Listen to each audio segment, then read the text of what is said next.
आइए जानते हैं आज की कुछ प्रमुख अंतर्राष्ट्रीय खबरों को। पहले एक नजर आज की हेडलाइंस पर। जम्मू, होली की छुट्टियां मनाने आई महिला डॉक्टर की चिकित्सक ने की हत्या। 8 साल पुरानी थी दोस्ती। ओपिनियन, नेपाल के राष्ट्रपति चुनाव में ओली को करारा झटका। भारत के पक्ष में बदले राजनीतिक समीकरण। यूपी निकाय चुनाव का रास्ता साफ। ओबीसी आयोग ने सीएम योगी को सौंपी सर्वे रिपोर्ट। लालू यादव के करीबी आरजेडी नेता अबू दोजाना के घर ईडी की रेड। जाने किस मामले में हुई कार्रवाई। ईडी को मिली मनीष सिसोदिया की 7 दिन की रिमांड। सुनवाई के दौरान कोर्ट में रखी गई ये दलीलें। सरकार की अहम घोषणा, बीएसएफ में पूर्व अग्निवीरों को मिलेगा 10% आरक्षण। आयु सीमा में भी छूट। पीएम मोदी ने ऑस्ट्रेलियाई पीएम के सामने उठाया हिंदू मंदिरों पर हमले का मुद्दा। कही ये बड़ी बात। H3N2 वायरस से भारत में पहली मौतें। कर्नाटक और हरियाणा के 2 मरीजों ने तोड़ा दम। मचा हड़कंप। कोरोना, भूख और लाचारी की भयानक कहानी दिखा रही राजकुमार राव की फिल्म। रोंगटे खड़े कर देगा ट्रेलर। अक्षर पटेल ने ऐसे किया ख्वाजा का शिकार। दोहरे शतक के सपने को कर दिया चकनाचूर। महिला डॉक्टर की उसी के डॉक्टर मित्र ने चाकू से गोद कर निर्मम हत्या कर दी। बाद में उसी चाकू से खुदकुशी का प्रयास किया। वारदात जम्मू शहर के जानीपुर स्थित पामपोश कॉलोनी में हुई। वारदात को अंजाम देने की जानकारी घायल डॉक्टर ने अपने फेसबुक पेज पर दी। इसमें बताया गया कि वह अपने घर पर है और इस वारदात को अंजाम दिया है। जानकारी साझा होते ही उसके जानने वालों ने जानीपुर पुलिस को सूचित किया। जब पुलिस की टीम मौके पर पहुंची तो देखा कि महिला डॉक्टर खून से लथपथ पड़ी है, जबकि आरोपी डॉक्टर भी खून से लथपथ है और वह तड़प रहा है।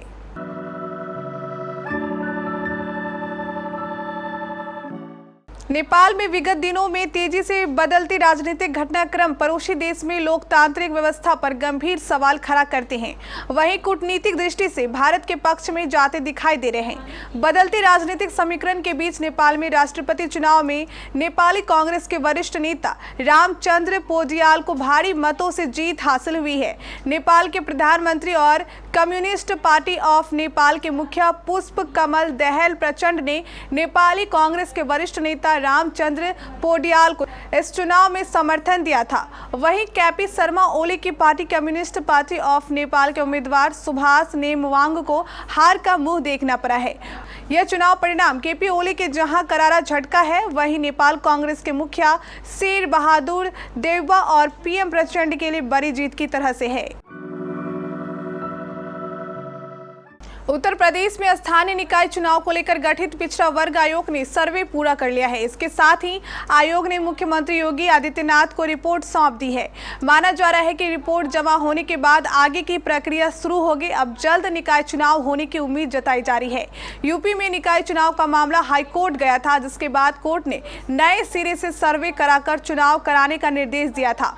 कोर्ट के आदेश पर यूपी सरकार ने राम अवतार सिंह की अध्यक्षता में 5 सदस्यीय पिछड़ा वर्ग आयोग गठित किया था और 31 मार्च से पहले सभी जिलों में दौरा कर शासन को रिपोर्ट देने के लिए कहा था। आयोग ने तय तारीख से पहले शासन को रिपोर्ट सौंप दी है। अब यूपी सरकार इस सर्वे रिपोर्ट को आधार बनाकर नई आरक्षण सूची जारी करेगी। आरक्षण सूची के मुताबिक नगर निगमों, नगर पालिकाओं और नगर पंचायतों में सदस्यों और अध्यक्षों का चुनाव कराया जाएगा। शुक्रवार की सुबह ईडी की टीम ने लालू यादव के करीबी माने जाने वाले राजद नेता अबू दोजाना घर पटना स्थित घर पर छापेमारी की। मिली जानकारी के अनुसार ईडी जमीन के बदले नौकरी मामले को लेकर अबू दोजाना के पटना के फुलवारी शरीफ स्थित हारून नगर में रेड मारने पहुंची है। फिलहाल ईडी की टीम अबू दोजाना के घर में मौजूद लोगों से पूछताछ कर रही है। वहीं ईडी की टीम अबू दुजाना के एसपी वर्मा रोड स्थित कार्यालय में छापेमारी कर रही है।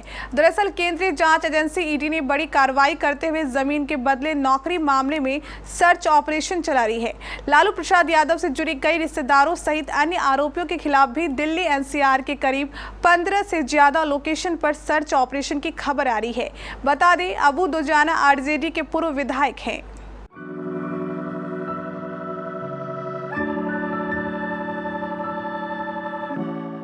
प्रवर्तन निदेशालय दिल्ली की आबकारी नीति में कथित अनियमितता से जुड़े मामले में दिल्ली के पूर्व उप मुख्यमंत्री मनीष सिसोदिया की 10 दिन की रिमांड मांगी थी। कोर्ट ने ईडी की मनीष सिसोदिया की 7 दिन की रिमांड दी है। इस दौरान मनीष सिसोदिया और ईडी की ओर से पेश हुए वकीलों ने कई दलीलें रखी। सिसोदिया के वकील ने कहा कि ईडी की EFIR अगस्त 2022 की है। इस तरह के व्यवहार की कोर्ट को चिंता करनी चाहिए। बेगुनाही को साबित करने के लिए भारी बोझ आरोपी सिसोदिया पर डाल दिया जाता है। 57 पन्ने का रिमांड अर्जी है, लेकिन सारी बातें CBI की अर्जी वाली है। एक पैसे का मनी ट्रेल नहीं दिखा पा रहे हैं, फिर भी रिमांड चाहिए। वहीं ईडी के वकील ने कोर्ट में कहा कि साउथ ग्रुप को फायदा पहुंचाने के लिए एक्सपर्ट कमेटी की सिफारिशों को नजरअंदाज किया गया। होलसेलर के लाभ को बढ़ाया गया, उसके लिए पुरानी शराब नीति में बदलाव किए गए। शराब नीति पर जनता की राय लेना महज एक नजरों का धोखा था। ईडी 5 से 12% प्रॉफिट मार्जिन किया गया।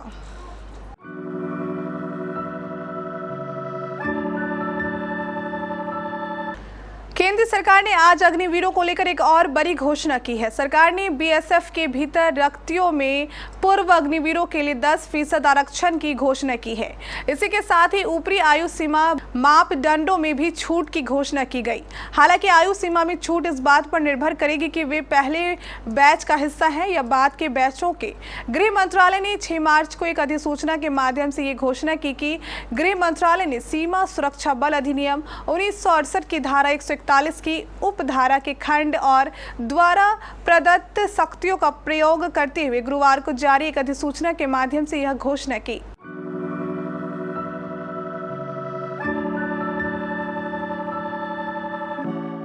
भारतीय प्रधानमंत्री नरेंद्र मोदी और ऑस्ट्रेलियाई प्रधानमंत्री एंथनी अल्बानीज के बीच हैदराबाद हाउस में लंबी बातचीत हुई। इस दौरान दोनों देशों के राष्ट्रीय अध्यक्षों ने कई मुद्दों पर आपसी सहमति जताई। बैठक के दौरान प्रधानमंत्री ने ऑस्ट्रेलिया में हिंदू मंदिरों पर हो रहे हमलों का मुद्दा भी उठाया। मीडिया को संबोधित करते हुए पीएम मोदी ने खुद इसकी जानकारी दी।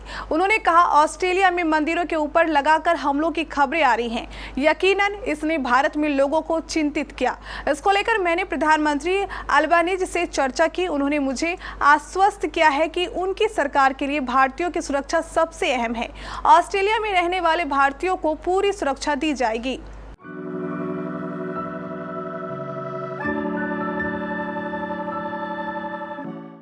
इन्फ्लुएंजा लगातार बढ़ रहा है। स्वास्थ्य अधिकारियों का दावा है कि इस वायरस ने भारत में 2 जानें ले ली है। पहली मौत कर्नाटक और दूसरी मौत हरियाणा में हुई है। राज्य भर में बढ़ते H3N2 और कोविड मामले के मद्देनजर कर्नाटक सरकार ने सप्ताह की शुरुआत में सभी स्वास्थ्य कर्मचारियों को मास्क पहनने के लिए कहा था, जब भी सुविधाओं में काम कर रहे थे। इसके अलावा इसने बच्चों, 65 वर्ष से अधिक उम्र के लोगों जिन्हें कॉमोर्बिडिटी है और गर्भवती महिलाओं को अनावश्यक सभाओं से बचने के लिए कहा। भारत में कोविड और H3N2 मामले में अप्रत्याशित वृद्धि देखी जा रही है। अब तक भारत में H3N2 इन्फ्लुएंजा के 90 मामले और H1N1 के 8 मामले दर्ज किए गए हैं। रिपोर्ट की माने तो देश में फिलहाल आबादी में घूम रहे इन 2 तरह के इन्फ्लुएंजा वायरस का पता लगा है।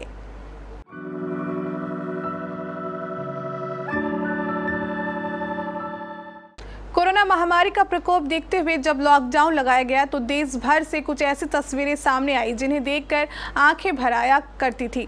एक तरफ लोग अपनी ज़रूरतों का सामान इकट्ठा करके घरों में कैद हो रहे थे, तो दूसरी तरफ शहरों शहर की तरह बसाने वाले लाखों भूखे प्यासे प्रवासी लोग सड़कों पर निकल पड़े थे। उनकी एक ही मंजिल थी, अपना घर। एक राज्य से दूसरे राज्य को जाते ये लोग राज्यों की सीमाओं पर रोक दिए गए थे। उस दौर में जो तस्वीरें सामने आई उन्हें देखकर लोग अखबार पढ़ते, मोबाइल पर वीडियो देखते रो पड़ते थे। अनुभव सिन्हा की फिल्म भीड़ में इन्हीं तस्वीरों की उन्हीं बेबस लोगों की कहानी नजर आ रही है।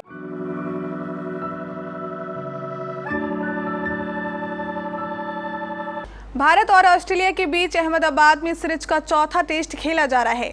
इस मुकाबले के दूसरे दिन अक्षर पटेल ने उस्मान ख्वाजा को आउट करके भारत को बड़ी सफलता दिलाई। ख्वाजा पहली गेंद से दूसरे दिन की तीसरी सेशन तक क्रीज पर टिके रहे और 180 रन बनाकर आउट हुए। अक्षर ने ख्वाजा के दोहरे शतक का सपना चकनाचूर कर दिया।